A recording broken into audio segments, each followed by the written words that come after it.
Hello learners, welcome to my channel English Seeko.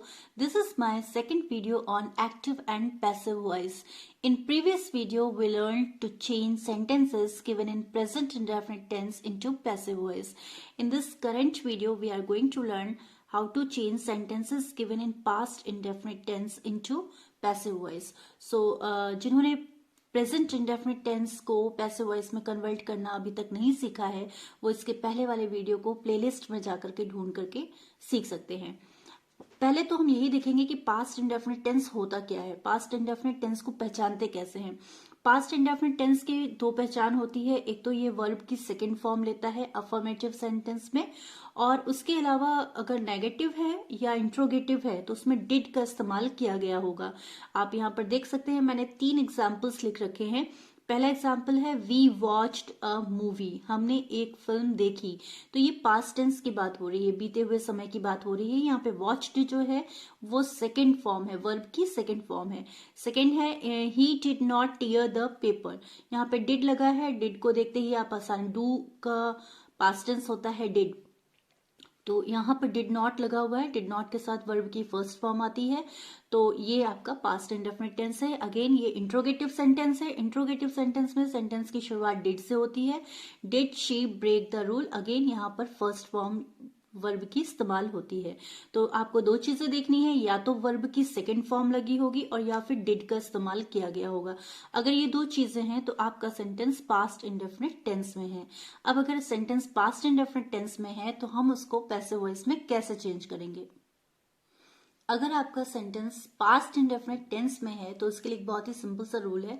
जब हमको उसका अफर्मेटिव सेंटेंस होगा तो हमें उसको पैसिव वॉइस में चेंज करने के लिए क्या करना होगा, सबसे पहले तो हमें सब्जेक्ट लाना होगा। जो भी ऑब्जेक्ट दिया होता है एक्टिव वॉइस में उसको हमें सब्जेक्ट बनाना पड़ता है। तो हम उसको सब्जेक्ट ढूंढ करके सबसे पहले सब्जेक्ट लिखेंगे। उसके बाद पास्ट टेंस है इसलिए वॉज या वर में से कोई एक चीज लगाएंगे जो भी सब्जेक्ट के अकॉर्डिंग जा रही होगी वो। वर्ब की थर्ड फॉर्म सभी पैसिव वॉइस में आती है, कोई भी पैसिव वॉइस हो, टेंस कोई भी हो, वर्ब की थर्ड फॉर्म हमेशा आएगी। उसके बाद बाई लगा करके जो भी करता होगा, जो भी डूअर होगा उसको हम यहाँ पर लगा लेंगे। देखिए यहाँ पे मैंने अपना पहला एग्जाम्पल लिख के रखा हुआ है, आई टुक अ ब्यूटिफुल पिक्चर। तो सबसे पहले हमें ये ढूंढना पड़ता है कि इसमें हमारा सब्जेक्ट क्या होगा, मतलब कि ये सेंटेंस जो दिया गया है इसमें ये सब्जेक्ट है, टुक वर्ब है, अ ब्यूटिफुल पिक्चर ये हमारा ऑब्जेक्ट है पूरा का पूरा। तो आपको मैंने पहले भी बताया था, पहले भी वीडियो में बताया था, एक्टिव से पैसिव बनाते समय हम ऑब्जेक्ट को सब्जेक्ट बना लेते हैं। तो ये जो ऑब्जेक्ट हमारा, ये हमारे सेंटेंस में पैसिव वॉइस में जब आएगा तो ये सब्जेक्ट बन जाएगा। तो आपका सब्जेक्ट हुआ अ ब्यूटिफुल पिक्चर, ये आपका सब्जेक्ट हो गया।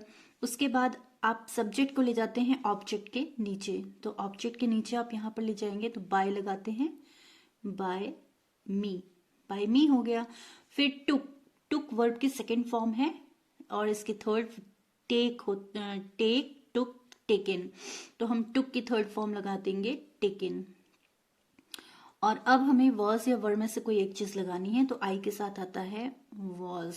तो आपका सेंटेंस बना a beautiful picture was taken by me. तो आप इन शॉर्ट सिंपली ये देख सकते हैं कि पहले आपने सब्जेक्ट लगाया, फिर वॉज या वर्ड में से कोई एक चीज लगाई, फिर वर्ब की थर्ड फॉर्म हमेशा पैसिव वॉइस में लगती ही लगती है, और उसके बाद जो आपका सब्जेक्ट था वो आपने बाय करके लगा लिया। अब इसी तरह से हम एक दूसरा एग्जाम्पल भी देखेंगे। दूसरा एग्जाम्पल बहुत ही अच्छा एग्जाम्पल मैंने लिया हुआ है, कोलंबस डिस्कवर्ड अमेरिका इन 1492। तो सबसे पहले तो इस फ्रेज को अलग कर दीजिए, इन 1492, इससे हमें कोई मतलब नहीं है। ये हम लास्ट में जैसे ये लिखा है वैसे ही हम लगा लेंगे। तो यहां पर हम देखते हैं कोलंबस सब्जेक्ट है, डिस्कवर्ड वर्ब है और अमेरिका ऑब्जेक्ट है। तो हम फिर से वही करेंगे, सब्जेक्ट की जगह पे ऑब्जेक्ट और ऑब्जेक्ट की जगह पर सब्जेक्ट। तो आपने लिखा अमेरिका और यहाँ पे आपने लिख लिया बाय कोलंबस, ये हो गया। फिर डिस्कवर्ड, डिस्कवर्ड की पास्ट टेंस, डिस्कवर की पास्ट टेंस तो डिस्कवर्ड होती है और इसकी थर्ड फॉर्म भी डिस्कवर्ड ही होती है।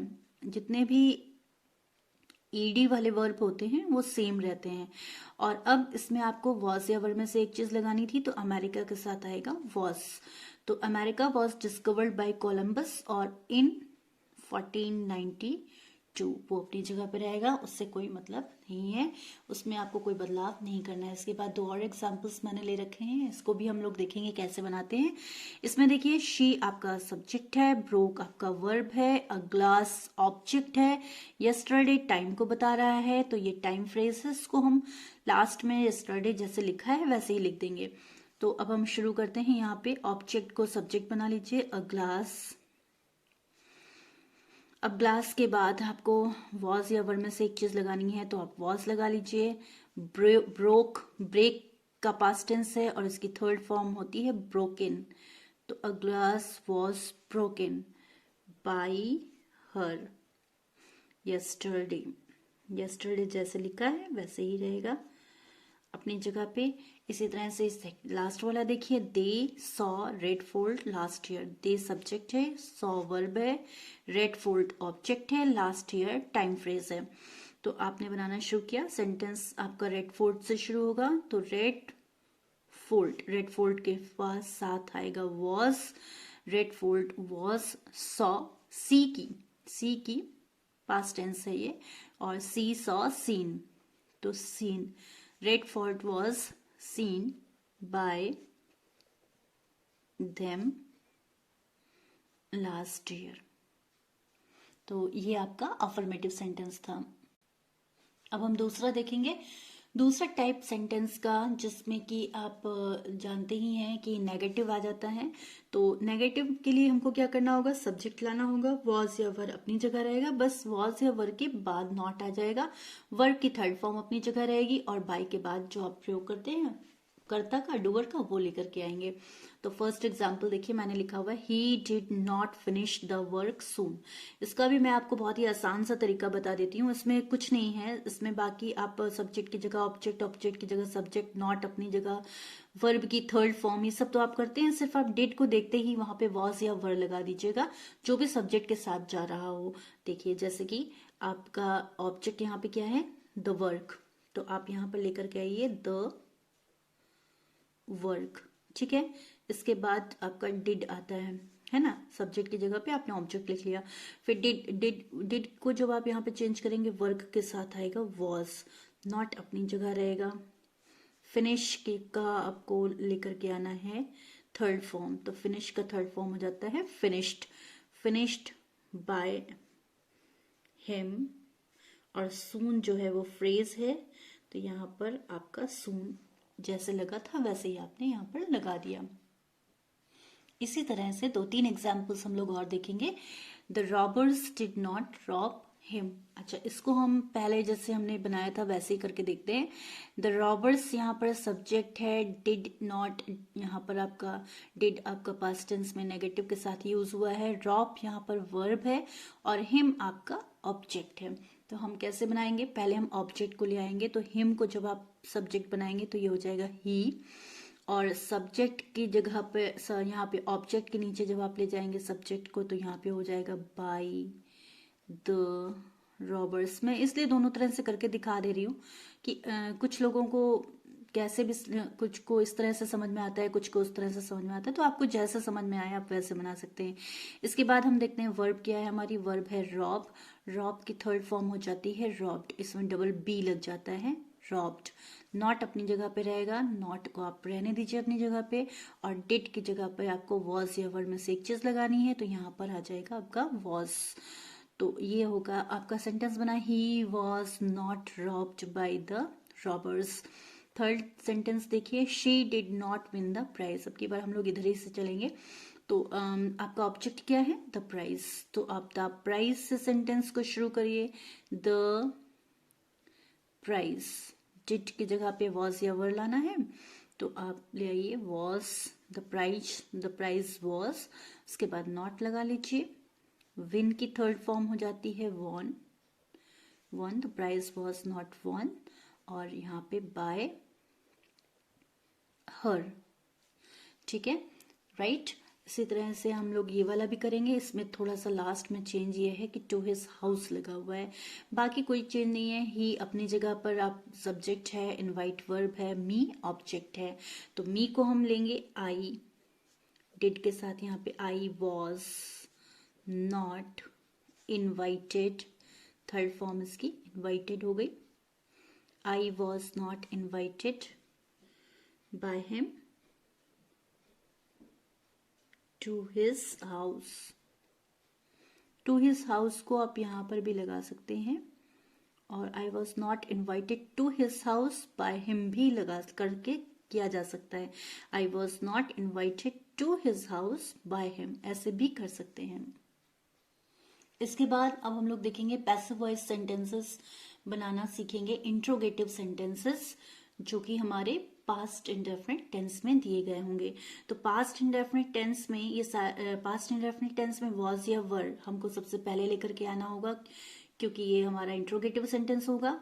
और इसके बाद हम सब्जेक्ट लाएंगे, उसके बाद हमें वर्ब की थर्ड फॉर्म लानी होगी, और फिर बाय लगा करके जो भी डूअर होगा उसको लगाना पड़ेगा। तो यहाँ पे आप देखिए फर्स्ट एग्जाम्पल मैंने लिखा हुआ है, डिड शी अब्यूज यू। तो यहाँ पर देखिए शी आपका सब्जेक्ट है, अब्यूज आपका वर्ब है, और यू आपका ऑब्जेक्ट है। तो इसको बनाने का तरीका, चूंकि डिड वाले जो होते हैं वो थोड़े से टिपिकल होते हैं, डिफिकल्ट होते हैं, बच्चों को थोड़ा कठिन लगता है, तो एक बार आप समझ लेंगे तो बहुत आसान हो जाएगा। तो हम इसमें वापस वैसे ही रूल फॉलो करते हैं कि सब्जेक्ट की जगह पे ऑब्जेक्ट, ऑब्जेक्ट की जगह पे सब्जेक्ट, और वर्ब की थर्ड फॉर्म। तो आप यहाँ पे ये ले आइए यू, यू हो गया, और यहाँ पे आपका हो जाएगा बाई, हर हो गया।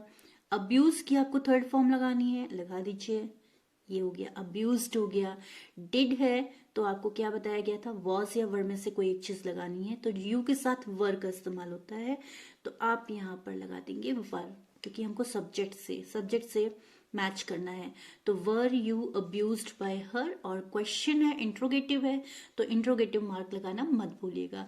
इसमें दो चीजों का ध्यान रखिएगा, एक तो ये कि आपको पहला लेटर कैपिटल लेना है भले ही वो वॉज या वर हो, और दूसरा कि आपको क्वेश्चन मार्क लगाना नहीं भूलना है। अब देखिए इसी तरीके से और भी एग्जाम्पल्स दिए हुए हैं, और भी एग्जाम्पल्स मैंने ले रखे हैं, इनको हम लोग बनाना सीखते हैं। दूसरा एक बहुत अच्छा एग्जाम्पल है, आपकी बार इंट्रोगेटिव है और नेगेटिव भी है। इंट्रोगेटिव नेगेटिव सेंटेंस है ये, did you not make mistakes, क्या तुमने गलतियां नहीं की। तो यहाँ पे देखिए यू आपका सब्जेक्ट है, मेक आपका वर्ब है, और मिस्टेक्स आपकी यहाँ पर ऑब्जेक्ट है। तो हम यहाँ पर क्या करेंगे, यहाँ पे हम सब्जेक्ट के नीचे हम अपना ऑब्जेक्ट लिख लेंगे, मिस्टेक्स हो गया। फिर उसके बाद आपका यहाँ पे यू जो था, यहाँ पे आप मिस्टेक्स के नीचे यहाँ पे लिख लीजिए बाई, यू कर लीजिए, ठीक है। मेक की थर्ड फॉर्म आपको मेक के नीचे लिख दीजिए, मेड होती है, मेक की थर्ड फॉर्म मेड हो गई। नॉट अपनी जगह रहने दीजिए, उससे कोई फर्क नहीं है। फिर डिड की जगह पे आपको मिस्टेक्स से टैली करना है, तो मिस्टेक्स के साथ आता है वर, क्योंकि प्लूरल है तो प्लूरल के साथ वर आता है, यू के साथ भी वर आता है, प्लूरल के साथ भी वर आता है। तो आपका सेंटेंस क्या बना, were mistakes not made by you question mark. Third देखिए, did the fire damage the building, damage मतलब होता है नुकसान पहुंचाना, क्या आग ने बिल्डिंग को नुकसान पहुंचाया। तो यहाँ पे फिर से देखिए डिड है, द फायर आपका सब्जेक्ट है, डैमेज आपकी वर्ब है, द बिल्डिंग आपका ऑब्जेक्ट है। तो अब हम इसको सीधे सीधे बनाने की कोशिश करते हैं। तो आप द बिल्डिंग को यहाँ पर लेकर के आएंगे, द बिल्डिंग। तो जब द बिल्डिंग आपने यहाँ पे लगाया तो द बिल्डिंग के साथ क्या आएगा, वॉज आएगा, क्योंकि बिल्डिंग क्या है, सिंगुलर है। फिर डैमेज, डैमेज की थर्ड फॉर्म डैमेज्ड हो जाती है, तो ये हो गया आपका damaged by fire question mark. Was the building damaged by fire या बाय द फायर भी कर सकते हैं। फोर्थ